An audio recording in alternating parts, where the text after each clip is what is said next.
So give it up for B.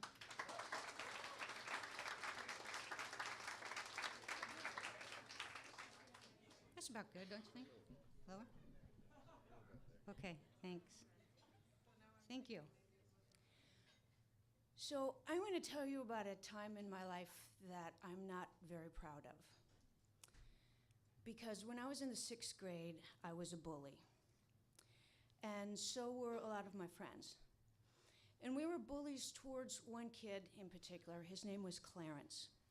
Clarence was kind of a goofy-looking kid. He looked a lot like Charlie Brown. Had this really round head and a real stocky body. And he wore these clunky brown, boxy-like shoes. And we made fun of him for all of that, and lots more.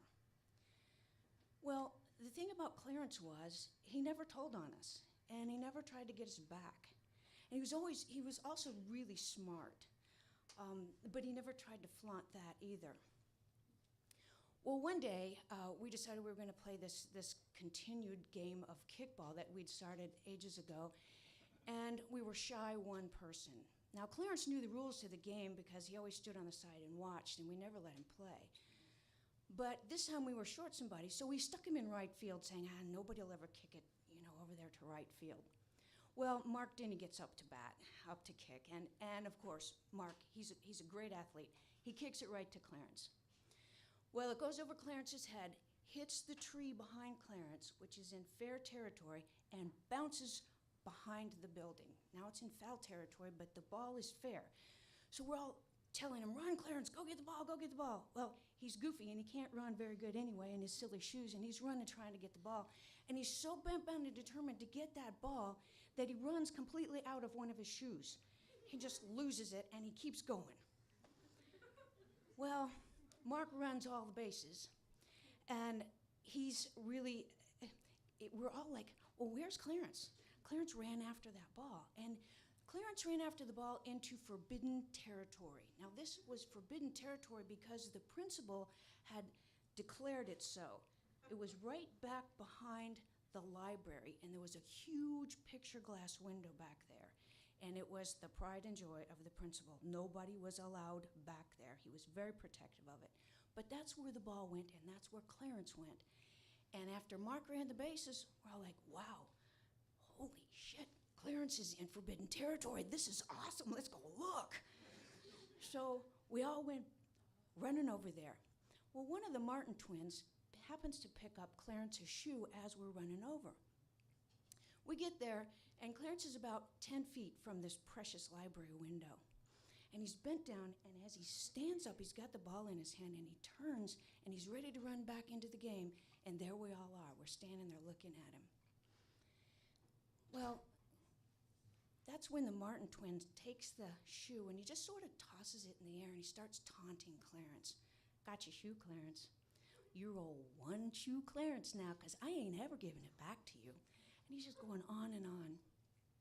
And Clarence does the weirdest thing. He sets the ball down, and he bends down, and he takes off his other shoe.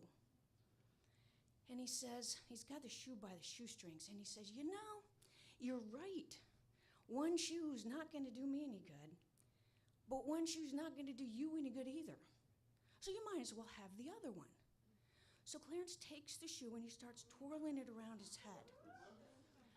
Well, we all know what Clarence meant to do. He meant to let go of that shoe and throw it out into the middle of us. But of course, that's not what happened. Clarence lets go of the shoe on the backswing, and it flies back into that library window. And we hear this ping, and the whole glass of the window just spider-webbed out to all edges. And then in this giant, loud tsunami of glass, the whole thing just crashed down. Well, it was hugely loud, and I know the whole school heard it. And in about 2 seconds, the principal came storming through the library, and he stepped right through where that window was, and he stood out there, and he managed to get out 3 words. Who did this? And Clarence is standing there, and he turns to the principal, and he says, I did. Well, that's when Mark Denny speaks up, and Mark says, Clarence, it's not nice to lie. You know you didn't break that window. I did it. Well, that's when Beth said, oh, Mark, you didn't break that window. I did it.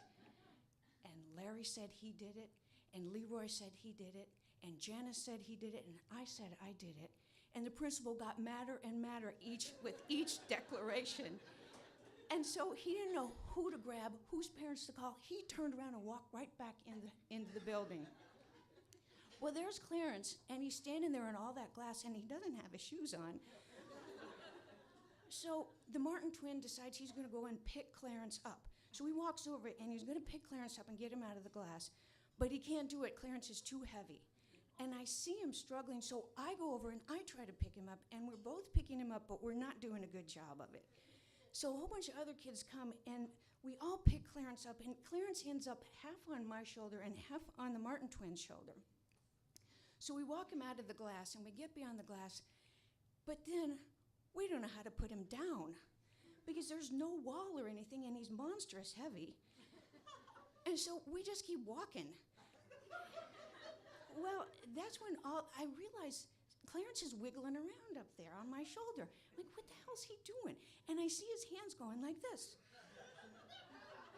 And then all the other kids start saying, Clarence, Clarence, Clarence. Well, we still can't put him down, and we don't know what to do. So we just walk right back out onto the playground, and there's all the other kids, and everybody gets caught up in it. Clarence, Clarence, Clarence. And we're walking around the playground, and finally, thank heavens, a teacher comes out, and he helps us get Clarence down.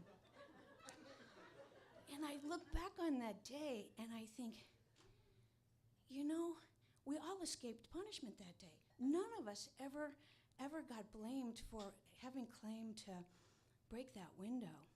I don't remember anybody's parents getting called. Nobody got sent to the office. What I do remember really distinctly is feeling an overwhelming responsibility not to drop Clarence. Thank you.